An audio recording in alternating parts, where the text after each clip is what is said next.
Monsieur le Président Shimon Peres, vous êtes en visite privée très active à Paris. Merci de me recevoir et d'abord bonjour. Bonjour.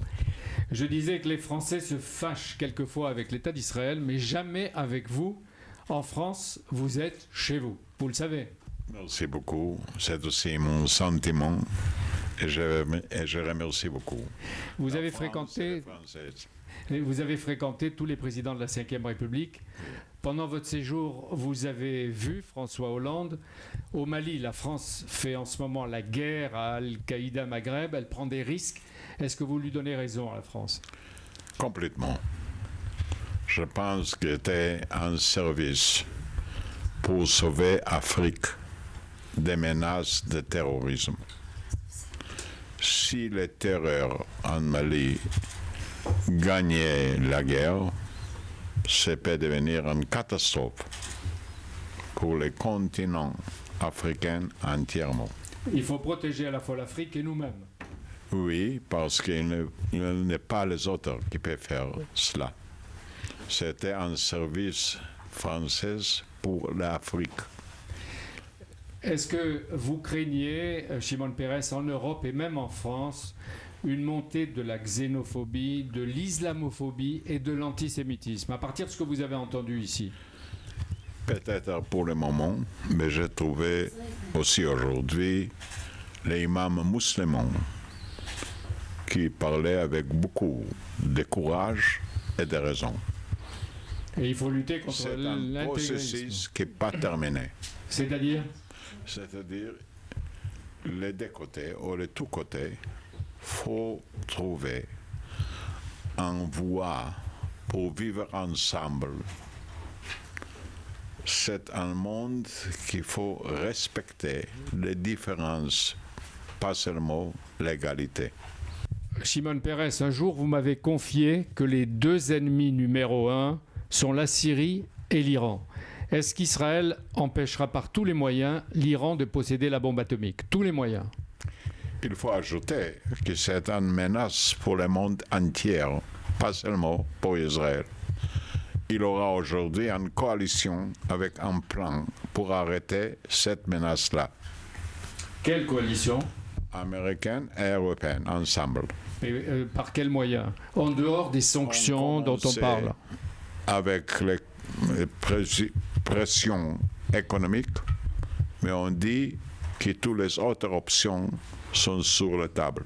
C'est-à-dire qu'il faut, à votre avis, détruire les sites nucléaires de l'Iran?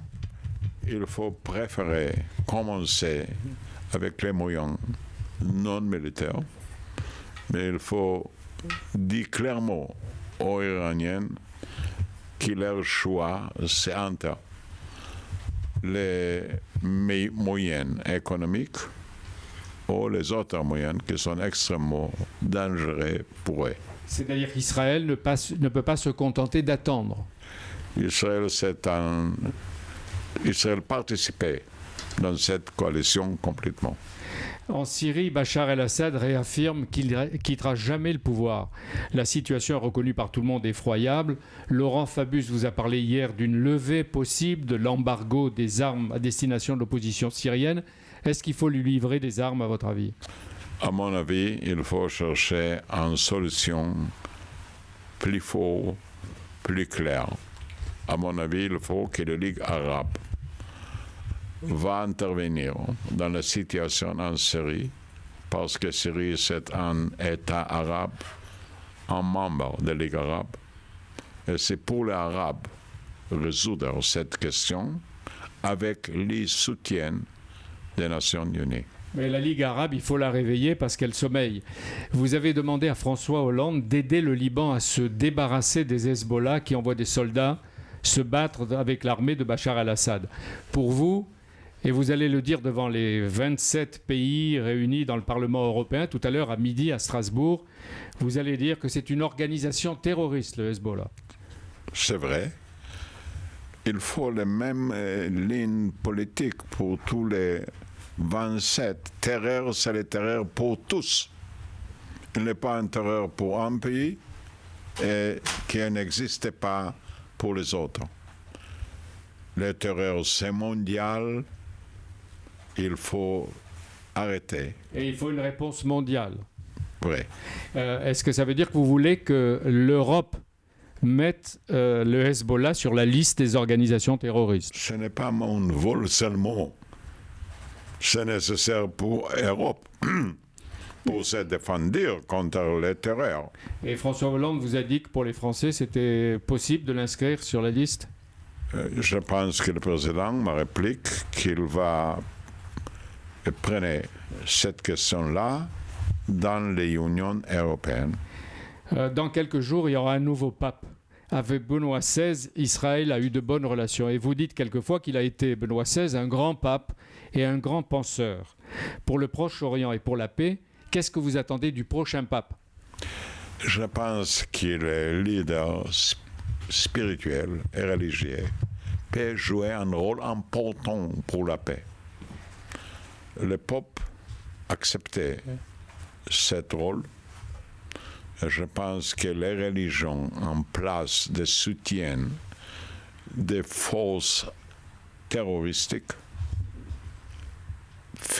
il faut vraiment faire la bataille contre les vraies menaces pour les chrétiens, pour les musulmans et pour les juifs, et les menaces et terreur. Vous avez accordé à Benjamin Netanyahou un délai jusqu'à samedi. Est-ce qu'Israël aura cette semaine un gouvernement? Je pense qu'il y a une bonne chance. Et dans l'intérêt d'Israël, vous réclamez une coalition qui soit unie et capable de gouverner. Avec le mélange de tous les petits partis, comment éviter la paralysie, M. Peres?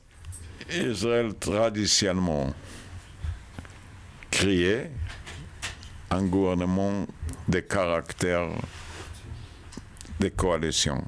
Ce n'est pas quelque chose de nouvel. Donc, C'est traditionnel toujours. C'est un ensemble de quelques partis qui ne sont pas complètement d'accord sur tous les sujets, mais finalement, ça marche. Il y a une cohérence. Ils arrivent à s'entendre. La démocratie, ce n'est pas seulement une cohérence, c'est aussi un débat. Vous, seul ou avec Yitzhak Rabin, vous avez toujours voulu favoriser le dialogue avec les Palestiniens, y compris avec Yasser Arafat. Est-ce que le gouvernement Netanyahou a la mission de relancer les négociations de paix? Netanyahou a annoncé déjà qu'il acceptait les seules solutions qui peuvent marcher, c'est les solutions de deux pays nationaux, un pays arabe qui s'appelle Palestine, un pays israélien qui s'appelle Israël. C'est-à-dire deux États? Deux États, c'est accepté aujourd'hui presque par tous les partis. Vous pensez souvent, et peut-être même toujours, aux jeunes des deux côtés. Si vous étiez aujourd'hui un jeune Palestinien, est-ce que vous accepteriez de négocier la paix avec ceux qui continuent à créer et à occuper des colonies, Shimon Peres? D'abord, ni l'un ni les autres. Une alternative qui est parfaite. Mais Israël acceptait, d'une certaine façon, des idées. Arrêter l'établissement des colonies. En effet, nous avons quitté complètement notre colonie de Gaza. Oui. Les Palestiniens ont gagné une occasion pour établir un État de lui complètement pacifique, complètement indépendant, en place. On a converti Gaza comme un centre de terreur. C'est arrêté la continuation du processus de la paix. La colonisation sans limite, est-ce que ce n'est pas un obstacle à la paix? Il n'est pas une colonisation sans limite. Il ne faut pas exagérer. Il y a son limite. Savez-vous, tout les terres qui est occupé par les colonies, c'est peut-être 2 ou 3% de Cisjordanie. Mais ça fait beaucoup de bruit. Oui, le bruit est large, les terres est limite. Dans une semaine, Barack Obama sera en Israël pour la première fois depuis qu'il est président des États-Unis. Vous connaissez Obama, Cette fois-ci, vous avez l'impression qu'il va s'engager pour le Proche-Orient? Oui, sûrement. Je ne pense pas que le président Obama a changé l'Amérique. Je pense que l'Amérique qui a été changée élit Obama.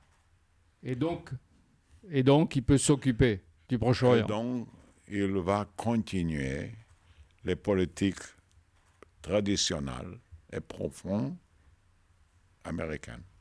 Et il ira aussi à Ramallah pour rencontrer le Palestinien Mahmoud Abbas. Ça, vous dites qu'il a raison de le faire. Clairement, oui. Moi-même, j'ai gardé un dialogue sans arrêt avec M. Abbas. Je considère que M. Abbas est un partenaire important pour la paix. Vous avez cru au printemps arabe. Aujourd'hui, les frères musulmans sont au pouvoir et pas seulement en Égypte, Shimon Peres. Les pays du Moyen-Orient et du Maghreb deviennent de plus en plus religieux. Israël aussi. Est-ce que c'est ça la confrontation du XXIe siècle? On peut être religieux et en même temps démocratique. On peut être religieux et en même temps employer les sciences modernes. Il n'est pas en contradiction. Et aussi, si vous êtes un musulman ou un juif, il faut offrir les solutions pour les vrais problèmes. Et jusqu'à maintenant, c'est le parti qui manque dans la situation égyptienne. Vous ne changez pas parce que vous êtes toujours optimiste. Je pense que j'ai un droit d'être optimiste parce que les choses qui d'abord étaient considérées comme une impossibilité, Impossible, oui. impossible de venir, Sont arrivés. sont arrivées, y compris Europe. Y compris l'Europe. Ce que vous direz aux Européens tout à l'heure. Après la guerre, il n'y avait pas aucune personne qui pensait que dans 6 années, on peut changer l'histoire européenne complètement. Et ça arrive. Les Français ont beaucoup apprécié un documentaire diffusé sur Arte. 6 dirigeants des services secrets Shin Bet critiquent les politiques d'Israël et ils disent on a réussi à maîtriser le terrorisme, on n'a pas réglé le problème de la paix. Et ils disent il faut parler avec tout le monde. D'abord, vous avez vu ce documentaire, il vous a impressionné, il vous a plu, vous? Oui. Je pense qu'on avait montré le vrai dilemme qui existe dans un État quand les terroristes ne respectent pas ni les lois, ni les vies humaines. Ce n'est pas simple. Combat. Mais Une organisation sans responsabilité.